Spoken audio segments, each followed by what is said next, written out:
And welcome to আশার প্রদীপ। আজকে তোমাদের সামনে উপস্থিত করতে চলেছি যে আফটার এইচএস তোমাদের উচ্চ মাধ্যমিক কমপ্লিট হয়ে গেছে।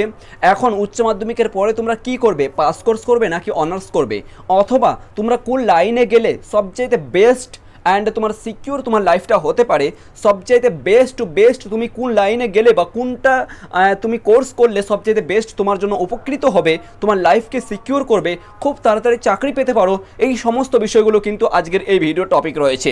দেখো, এখন যেহেতু তোমার 4 বছরের এইচএস মানে 4 বছরের গ্র্যাজুয়েশন হয়ে গেছে, 4 বছরের গ্র্যাজুয়েশন হয়ে গেছে, তার মানে এখন 4টা বছর তোমাকে স্পেন্ড করতে হচ্ছে। এর মিডিলেও কিন্তু তুমি চাকরি করতে পারবে।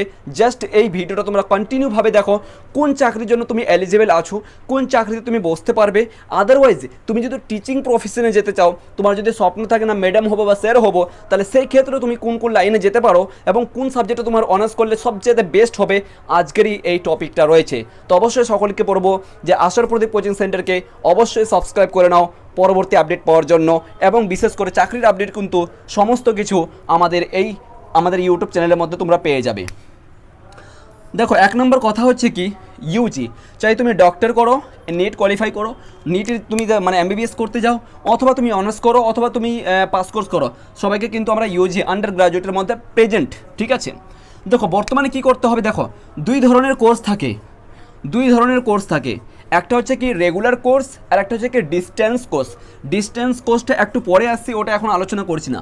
রেগুলার কোর্সের ক্ষেত্রে তোমরা 3 বছরের এবং অথবা 4 বছর তোমরা কোর্স পাচ্ছ।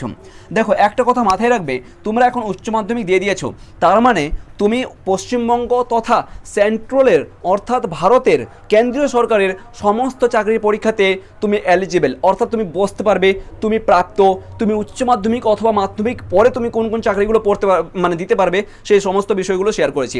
1 নম্বর কথা বলবো, তাদের কি বলবো যারা অনার্স করতে চাচ্ছ বা যাদের স্বপ্ন রয়েছে যে টিচিং প্রফেশনে যাব, টিচিং প্রফেশনে যদি যেতে চাও, তাহলে সেক্ষেত্রে বলবো অবশ্যই তুমি অনার্স করবে। হ্যাঁ, অনার্স ওদেরকে করতে বলবো যার ফ্যামিলি কোনো প্রেশার দিচ্ছে না, ফ্যামিলিতে কোনো চাপ দিচ্ছে না, চাকরির জন্য বা আর্নিংয়ের জন্য বা ইনকামের জন্য যাদেরকে কোনো চাপ দিচ্ছে না, তাকে বলবো যে অবশ্যই তুমি অনার্স করতে পারো।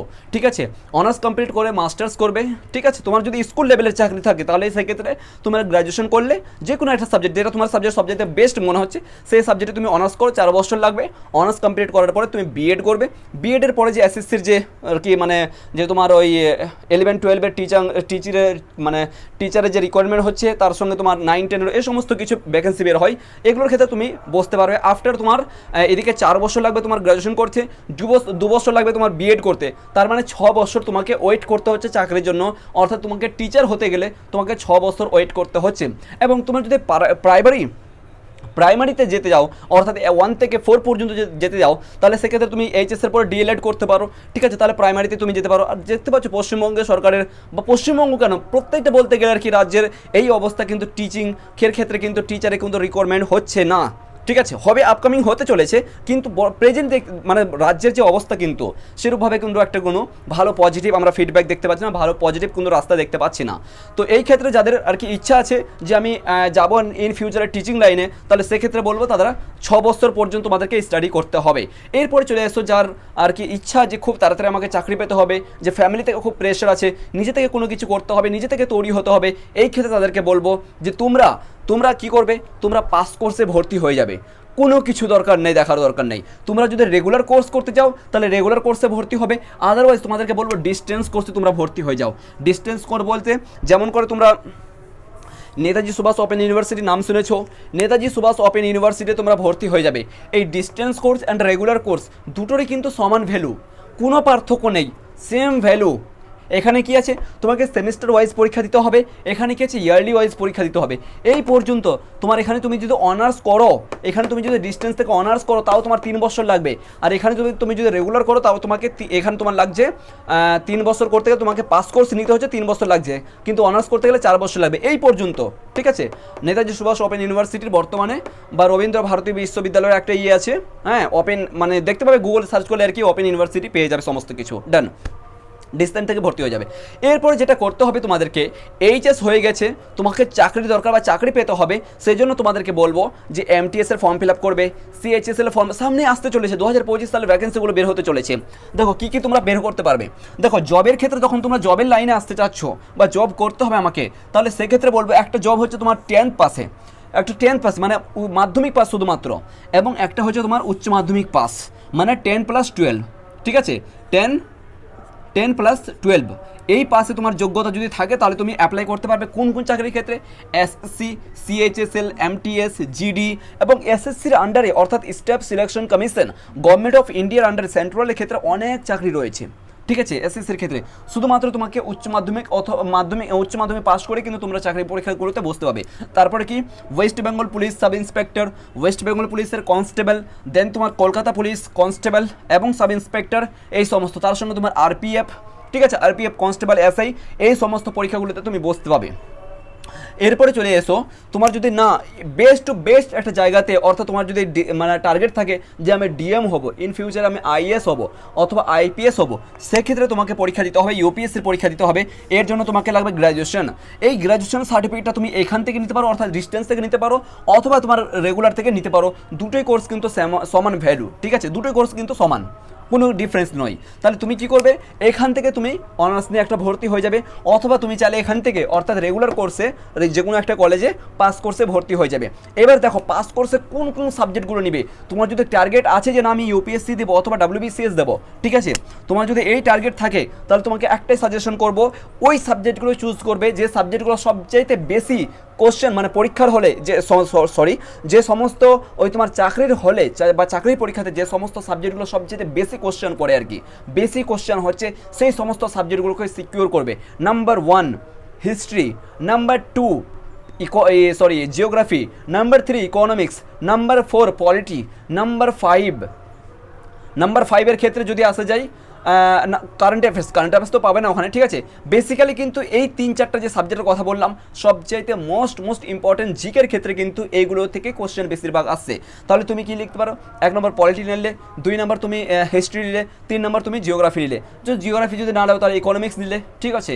এই মতন করে সাবজেক্টগুলোকে তুমি চুজ করতে পারো যদি ইন ফিউচারে তোমার যদি টার্গেট থাকে যে না ইউপিএসসি পরীক্ষা দেবো এবং ডাব্লিউবিসিএস পরীক্ষা দেবো, তাহলে সেক্ষেত্রে তোমাকে গ্র্যাজুয়েশন করতে হবে।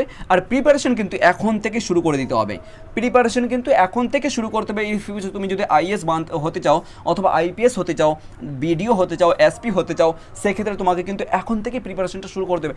বেসিক প্রথম তোমাকে এনসিইআরটি বইগুলো পড়ো, ঠিক আছে, এনসিইআরটি। এবার তুমি অবভিয়াসলি তুমি যখন এখানে আসবে ইউপিএসসির পরীক্ষা, তার মানে ইংলিশ মিডিয়ামে তোমাকে পরীক্ষা দিতে হবে অথবা হিন্দি মিডিয়ামে, রাইট। বাংলা মিডিয়ামে দেওয়া যায় কিন্তু অতটা সিলেকশন রেট দেখা যায় না, ঠিক আছে। এবং তুমি যদি ডাব্লিউবিসিএস দেখতে যাও, এবার দেখো 2025 সালের যে ডাব্লিউবিসিএস 2025 সাল থেকে পুরো সিলেবাস চেঞ্জ, একদম সেম টু সেম ইউপিএসসির মতন সিলেবাস রয়েছে, বুঝছো, এটা আলাদা একটা ভিডিও হবে।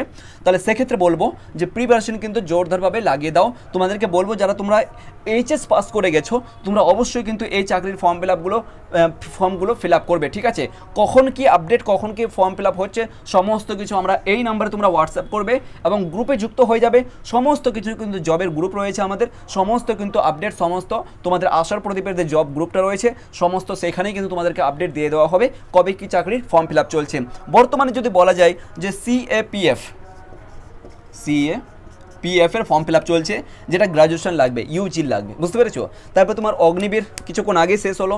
রিসেন্টলি তোমার এই রাজস্থান, যদি পশ্চিমবঙ্গ ছাড়া যদি অন্য কোথাও যদি যেতে চাও চাকরি করার জন্য, সেক্ষেত্রে রাজস্থানে বর্তমান চলছে, রাজস্থানে একটা রিকোয়ারমেন্ট চলছে।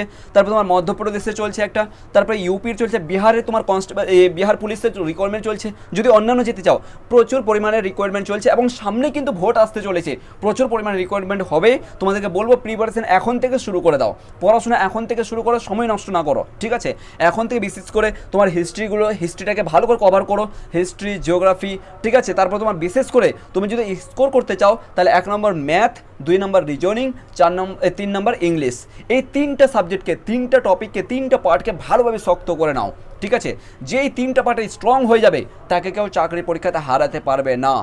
হতে পারে আমাদের রাজ্যের কথা ছেড়ে দিলাম যে আমাদের রাজ্যে ওবিসি কেসের কারণে মানে স্টপ হয়ে আছে, চাকরি পরীক্ষাগুলো হচ্ছে না। এটা বাদ দিয়ে যে সেন্ট্রালে যে পরীক্ষাগুলো হচ্ছে টাইম টু টাইম একদম ফর্ম ফিল আপ তুমি করবে। আজকে সমাপ্ত হলো ফর্ম ফিল আপ, ঠিক দেখবে 2.5 থেকে 3 মাসের মধ্যে পরীক্ষা হয়ে গেছে, বুঝতে পেরেছো? যেমন এনটিপিসি কিছুদিন আগে গেল মাধ্যমিক উচ্চ মাধ্যমিকের জন্য, বুঝতে পেরেছো? তাহলে এই চাকরির পরীক্ষাগুলো তোমরা ফিল আপ করতে পারবে মাত্র উচ্চ মাধ্যমিক পাস করেই কিন্তু তোমরা ফিল আপ করতে পারবে। আর প্রিপারেশনটা তোমাকে এখন থেকে শুরু করে দিতে হবে, ঠিক আছে? এবং তোমরা কি করবে, পাস কোর্সে ভর্তি হয়ে যাবে। যদি কারো টিচিং ক্ষেত্রে না যাওয়ার ইচ্ছা থাকে, যে না টিচিং লাইনে যাবো না বা আর কোনো কিছু, সেক্ষেত্রে পাস কোর্সে ভর্তি হয়ে যাও। ওই তুমি একই স্কলারশিপ পাবে, অনার্সে যে স্কলারশিপটা পাবে পাস কোর্সেও কিন্তু সেম স্কলারশিপ পাবে, যদি স্কলারশিপে তুমি এলিজিবল থাকো, ঠিক আছে? চলো তাহলে এই হচ্ছে টপিক। তোমাদের যদি কারো কোনো ডাউট থাকে অবভিয়াসলি তোমরা কমেন্ট সেকশনে বলবে, ঠিক আছে? তোমাদের উত্তর দেওয়া হবে। Thank you so much.